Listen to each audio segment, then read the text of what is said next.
Wendell from Tremay here on the Rich Eisen Show. How are you, Wendell? How am I? How am I? The dulcet tones of Wendell Pierce. All right, sir. Rich. Uh-huh. All right, first of all, Pete in Pennsylvania. I know you're listening. You said come at you. I'm not coming at you. Yeah, we could have scored 1,000 points.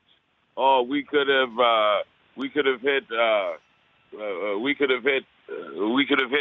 Ted Ginn Jr. for more points, or Traquan Smith, or Mark Ingram could have run for 1,000 yards. Hey, yes, we don't play football in fantasy. Well, some of you do. I don't. Nice. But it's not about what could have happened. It's about what did happen and what does happen. And what we saw was the most egregious no call in the history of the game. But what's sad about it is the fact that, listen, I've been at all the games we've lost. I was in Seattle when we lost in 13. I saw the Peacequake run of Marshawn. I was there last year in Minnesota.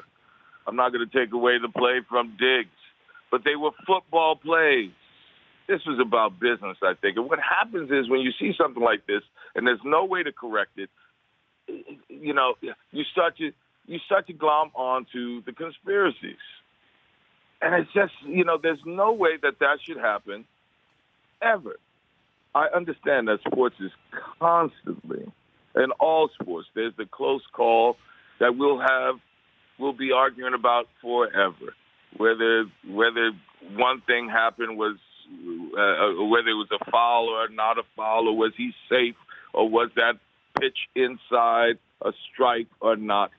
That's subjective. This was so not subjective. This was so clear. And without some way of correcting it, you put an asterisk next to this league. You start to put, in a year that has been so horrible for the NFL, this assault on the First Amendment where players can't protest. The first year that sportsbook is allowed and something like this happens with the history of, Tim Donaghy and the NBA and that scandal, you start to wonder. For me, it was like a Matrix moment. I can take those other losses and be so hurt that we lost in the final play of a playoff game as a Saints fan, in Minnesota last year, the Miracle, and all the others that I mentioned. San Francisco, when Vernon Davis and Alex Smith ate us up in a minute. But with something like this, if you don't have it, for me, it was a Matrix moment. I'll never be able to look at the game again. Well, let me. I'm sure the league will definitely investigate anything that you're talking about Donaghy or anything of that nature. Now, but all that said, though, Wendell, I can safely attest that when you talk about business, that I think CBS, with all due respect to the Rams, and that's the business of the NFL, would be the network and the ratings and the interest and the dollars and the cents. Having Breeze versus Brady would be something I think the NFL would put their head on the pillow and be very happy about in Atlanta, for sure.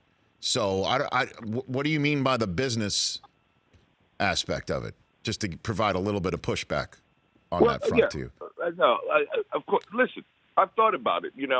What happens is you start to wonder, just like at the beginning of the season, you put in new rules, and the league comes up and it says, you have to, I want you to kind of look at this head-to-head. I want you to make those calls.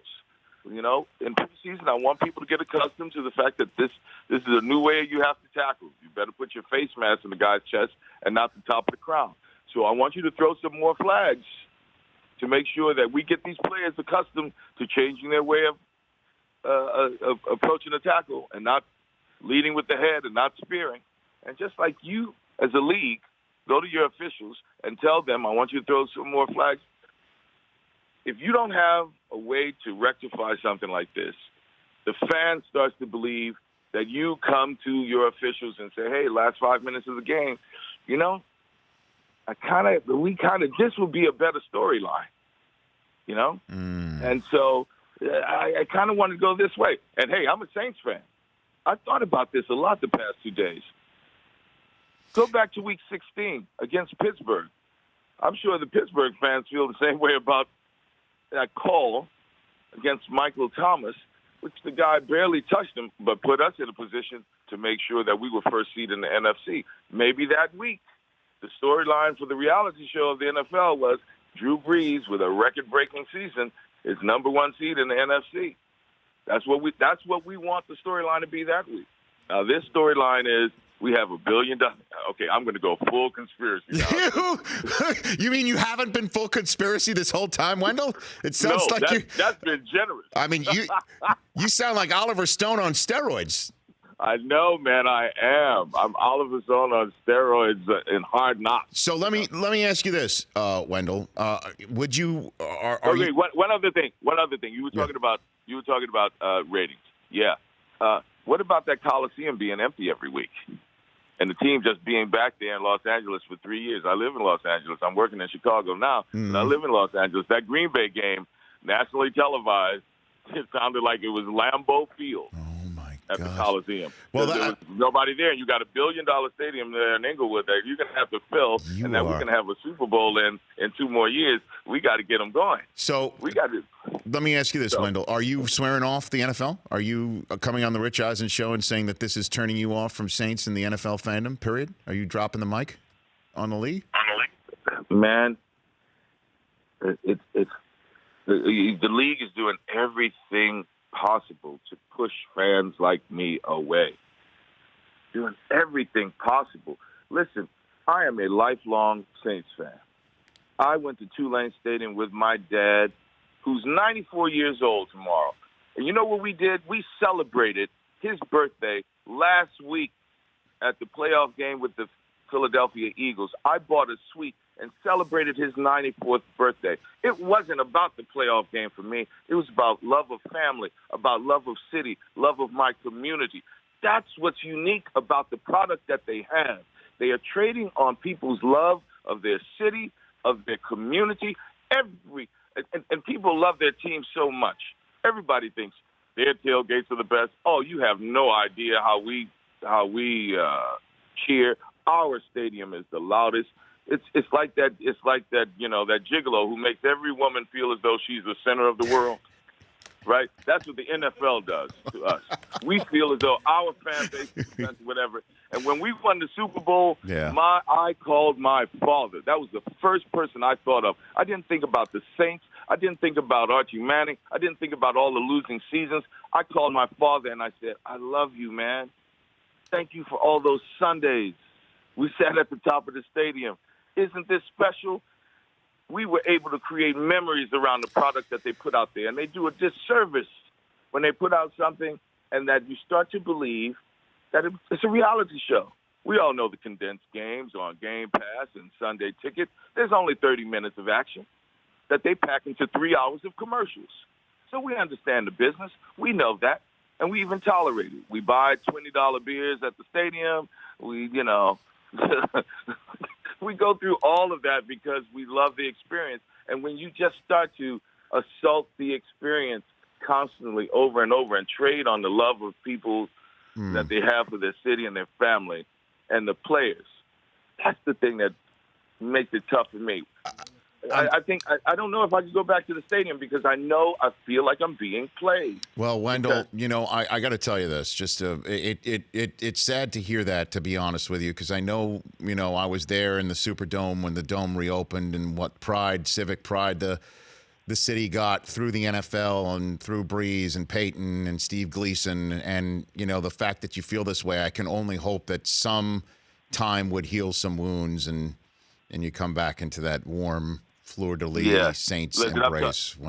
Rich, I was there too, and I'm talking all this trash right now, and I saw Steve Gleason Sunday. Man, it's just great to see him. It's going to be I'm going to miss my people. I'm going to miss my people, and I'll be sitting there going, I'm not going to look at it on TV, and I'll just see what the score is or whatever, and I wonder what that player did. Oh, man, and then somebody's going to describe a play that I didn't see. Right, a catch that was made, That's right. A throw that was thrown, an interception that was made in overtime. I gotta see it. Yeah, gotta see it. So I know I'm gonna be tempted back, but I hope there's a way to rectify because they cannot. This is not about football. This is not about football. I can take losing a football play. I sat in that Minnesota stadium for an hour afterwards, and I watched the Viking fans enjoy that play. And I was like, man, unbelievable. What a play. You know, Diggs deserves it. Inches by inches, you know. But, you know, it's one of those things that you start to say, you know, the accumulation of the mismanagement of our love of team, right? That takes away from the Rams. It pits us against Ram fans in a way that's unnecessary. You know. No, I know. Not just I know. fun and all that. You know, and everybody's going to go back about it. But what about this play? What about the offenses we made in '09? You know, I've heard it from Minnesota. You know, my boy Josh Dumel was like, "Yeah, that's payback, baby." You know, what you did to Favre, that's payback. You know, so I understand that. I just wish it's about losing on a football play. And we didn't lose on a football play. We lost on something that I think you have to rectify it. You have to rectify it. And you had Mike on yesterday, Mike Pereira. Mike Pereira, yeah, the former head of NFL. And he said it, man.